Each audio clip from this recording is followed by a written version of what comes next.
Cake പോലെ മുറിച്ച് നടും. വേര് വെട്ടാൻ പറഞ്ഞാൽ മുട്ട അടിക്കരുത്. കറ്റാർവാഴ തൈ നിൽക്കുന്നേ മാറ്റി നടാൻ വേണ്ടിയിട്ട് കുറേ കാലം കൊണ്ട് ഒരു ചട്ടിയിൽ നിന്ന് മുരടിക്കുകയാണ്. അപ്പോൾ അതിനെ നടാൻ വേണ്ടിയിട്ട് തടമെടുത്ത് തൊണ്ടടുക്കി നടാന്നുള്ള തീരുമാനത്തിലെത്തി. ലൊക്കേഷൻ കണ്ടുപിടിച്ച് കുഴി എടുത്തോണ്ടിരിക്കുകയാണ്. നമുക്ക് തൊണ്ടെടുക്കാൻ തൊണ്ട് തുറക്കാൻ പോകും.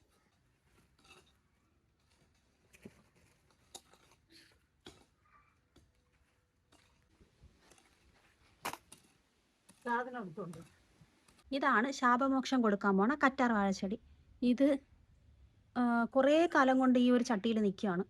ജീവിക്കും മരിക്കും ജീവിക്കും മരിക്കും അങ്ങനെ നിൽക്കുകയാണ്. അപ്പോൾ ഇന്ന് ഇതിനെ നമ്മൾ തടമൊക്കെ എടുത്ത് സുഖമായി ഒരു സ്ഥലത്ത് നടാൻ പോവുകയാണ്. നമുക്കിതിനെ കൊണ്ടുപോകാം. ചാണകപ്പൊടിയൊക്കെ ഇടുവാണ് അതിനകത്ത്.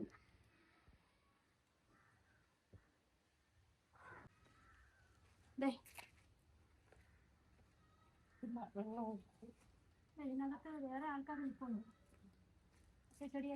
ചാണകപ്പൊടി ഇട്ട് തടം റെഡിയായി. ഇതിനകത്തുനിന്ന് കറ്റാർവാഴിനെ ഇളക്കിയെടുക്കണം. ചട്ടി മൊത്തം പോയാ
വേണ്ട. ഈ ചെടി ഉണ്ടല്ലോ, ഈ ചെടീൻ്റെ പേരെനിക്ക് അറിഞ്ഞൂടാ. അരേലിയോ അങ്ങനെ എന്തോ കൊണ്ടാന്ന് തോന്നണം, എനിക്ക് അറിഞ്ഞൂടാ. അരേലിയം വേറെയാന്ന് തോന്നണം. ഇതിന് പിങ്ക്, വയലറ്റ്, വെള്ള, ലൈറ്റ് പിങ്ക് ഇതൊക്കെ ഞാൻ കണ്ടിട്ടുണ്ട്. നമുക്കിവിടെ ഈ വയലറ്റും വെള്ളയുമാണുള്ളത്. നമ്മൾ ഇവരെ സ്ഥലം മാറ്റി പിറകുവശത്ത് നടാൻ പോവുകയാണ്. കറ്റാർവാഴ എടുത്ത കൂട്ടത്തിൽ 2-3 ആൾക്കാരുണ്ടായിരുന്നു. അപ്പോൾ അവരെയും ഇവരെയും കൂടി നമ്മൾ ഒരുമിച്ച് അവിടെ കൊണ്ട് മാറ്റി താമസിപ്പിക്കാൻ പോവാണ്. പോവാം. കമോൺ, നമുക്ക് സ്ഥലം മാറാം.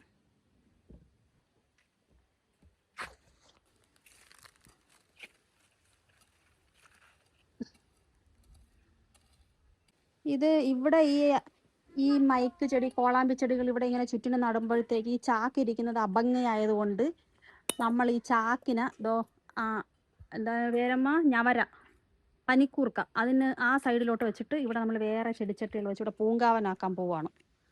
അപ്പം ആക്കാം. അപ്പോൾ ഈ ചാക്കുകൾ ആ പനിക്കൂർക്കേൻ്റെ ചോട്ടിലോട്ട് വെക്കാൻ പോവുകയാണ്. അപ്പോൾ ചാക്ക് നീക്കിയപ്പോൾ അതിൻ്റെ അടിയിൽ ഒരു കുഞ്ഞ് തവളക്കുഞ്ഞുണ്ടായിരുന്നേ. അപ്പോൾ അത് ഞാൻ മോൻ്റെ അടുത്ത് വിളിച്ച് കാണിച്ചു കൊടുത്തായിരുന്നു. ഞാൻ പറഞ്ഞ ജിമ്മായതുകൊണ്ട് ചാക്കൊക്കെ ഈസി ആയിട്ട് പൊക്കിയെടുത്ത് അങ്ങോട്ട് വെക്കാമെന്നുള്ള ധാരണയിലാണ് ചെന്നത്. പക്ഷേ അത്യാവശ്യം വെയിറ്റുള്ള ചാക്കായിരുന്നു. അമ്മ പിടിക്കാമെന്ന് പറഞ്ഞ്, പക്ഷേ ഞാൻ ഒറ്റയ്ക്ക് പൊക്കി അങ്ങോട്ടെടുത്ത് വെച്ച് കൊടുത്തു. അപ്പോൾ കുഞ്ഞാണെങ്കിൽ തവളയെ കാണാനായിട്ട് വന്ന്, കുഞ്ഞ് തവളയായിരുന്നു. അത് വന്ന് നോക്കിയ സമയത്ത് തന്നെ ആ തവള ചാടി പോവുകയും ചെയ്തു. മോനാണെങ്കിൽ ചെറിയ കിണ്ണങ്ങളിലൊക്കെ ചെടി നടാൻ തുടങ്ങി. അവൻ്റെ ഫേവറേറ്റ് മുക്കുറ്റിയാണ്. എവിടെ മുക്കുറ്റി കണ്ടാലും അവൻ അത് പറിച്ചുകൊണ്ട് വന്ന് ചെറിയ കിണ്ണത്തിലൊക്കെ മണ്ണ് നിറച്ച് മുക്കുറ്റി നടാൻ തുടങ്ങി. അങ്ങനെ ആ തവളേനെ അവിടെ നോക്കിക്കൊണ്ട് നിൽക്കുമായിരുന്നു അവൻ. ജമന്തി വെയിൽ വേണം. ജമന്തി അവിടെ വയ്ക്കും. ജമന്തി എങ്ങോട്ടാണ് വെച്ചത്? എങ്ങോട്ട് വെക്കണം? ചെടിയെല്ലാം ഉറച്ച് നിൽക്കുന്നതുകൊണ്ട് കുറച്ച് വെള്ളം ഒഴിച്ചിട്ട് നമുക്ക് ഇളക്കിയെടുക്കാം.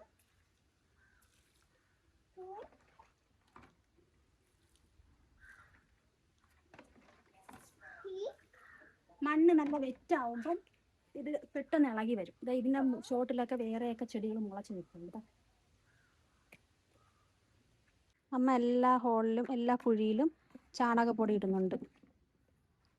എന്നിട്ട് ഇപ്പം നമ്മൾ വെള്ളമൊക്കെ ഒഴിച്ച് വെച്ചേക്കാണ്. ഇപ്പം എല്ലാം നനഞ്ഞ് കുഴഞ്ഞു കാണും.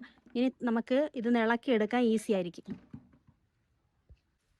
ഇതിൻ്റെ വേര് നമുക്ക് കുറച്ച് വെട്ടിക്കളയാം. അത്രയും വേരിൻ്റെ ആവശ്യമില്ല. ഇദ്ദേഹം എല്ലാ പാത്രത്തിലും ചെടി നടുകയാണ്. ഇഡ്ഡലിയുടെ അടപ്പ് വരെ എടുത്തോണ്ടൊന്ന് ചെടി നടാൻ പോണം. അങ്ങനെ ഐശ്വര്യമായിട്ട് നട്ടു തുടങ്ങി. പൂക്കളുള്ളത് നമ്മൾ ഫ്രണ്ടിൽ നടും. ഫ്രണ്ടിൽ നടുമ്പോഴത്തേക്കും നമുക്കത് അടുക്കളയുടെ ഫ്രണ്ടിലിരുന്നാൽ അടുക്കളയുടെ ബാക്കിൽ ഇങ്ങനെ ഇരുന്ന് നോക്കുമ്പം കാണാൻ പറ്റും. ഓ അത് മാത്രം പുഴുവാൻ നോക്ക്. ഞാൻ വെള്ളം ഒഴിച്ചിട്ടുണ്ട്. കത്രിക നീ എടുത്തത് എന്തേ? അവിടെ നിന്ന് മറ്റേ സാധനം വെച്ച് മുറിച്ചിടമ്മ. മണ്ണ് കോരുന്ന സാധനം വെച്ച് അങ്ങ് മുറിച്ചോടില്ലെങ്കിൽ കത്രിക വെച്ച് മുറിച്ചോട്. കേക്ക് പോലെ മുറിഞ്ഞു വരും.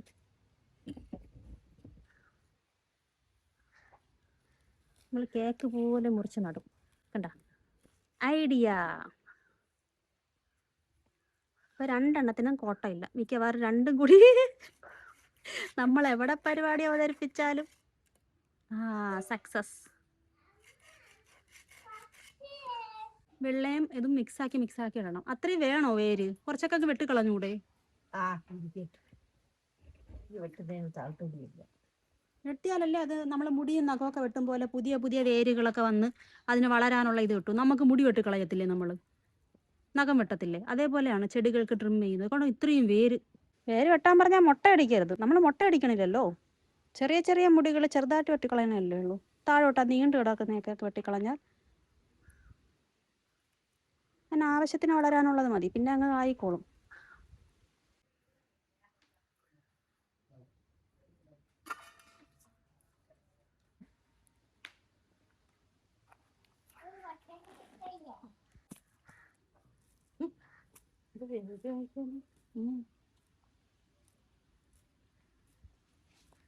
പിങ്കില്ല എനിക്കില്ല.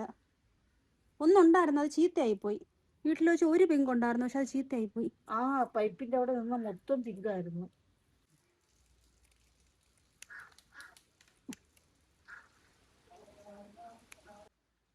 ഈ ചെടിയുടെ അടുത്തൊക്കെ മൊത്തം കീടാണുക്കളായി.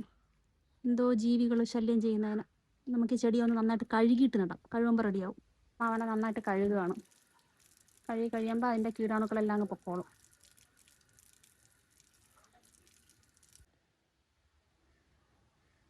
അടുത്ത ചെറിയ കൃഷിക്കാരൻ കൃഷി മൂത്ത് എല്ലാ പാത്രത്തിലും മുക്കുറ്റി ചെടി നട്ടു വെച്ചേക്കാണ്. എല്ലാത്തിലും മുക്കുറ്റി. ഞാൻ നോക്കിയപ്പോൾ വീട്ടിനകത്തുനിന്ന് ചെറിയ കിണ്ണങ്ങളും പിന്നെ ഇഡ്ഡലി പാത്രമൊക്കെ എടുത്തുകൊണ്ട് വന്ന് മണ്ണ് നിറച്ച് മുക്കുറ്റി നടന്നു. അപ്പം ഇതാണ് നമ്മൾ മാറ്റി നട്ട് അറേഞ്ച് ചെയ്ത ഫൈനൽ ലുക്ക്.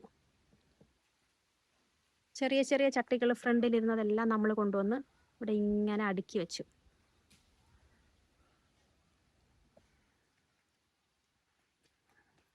ഇപ്പം നമ്മളിവിടെ ഇരുന്ന് ചായ കുടിക്കുമ്പം ഇവിടെ ഇങ്ങനെ കാണാൻ പറ്റും പൂന്തോട്ടം. ഇനിയുണ്ട്, കുറച്ചധികം കൂടെ സെറ്റ് ചെയ്യാനുണ്ട്. പക്ഷെ ഇപ്പോഴത്തേക്ക് ഓക്കെ. അപ്പം ഇതാണ് ഫൈനൽ ലുക്ക്. അപ്പം ഇന്നത്തേക്ക് ഇത്രയേ ഉള്ളൂ. Tata bye bye.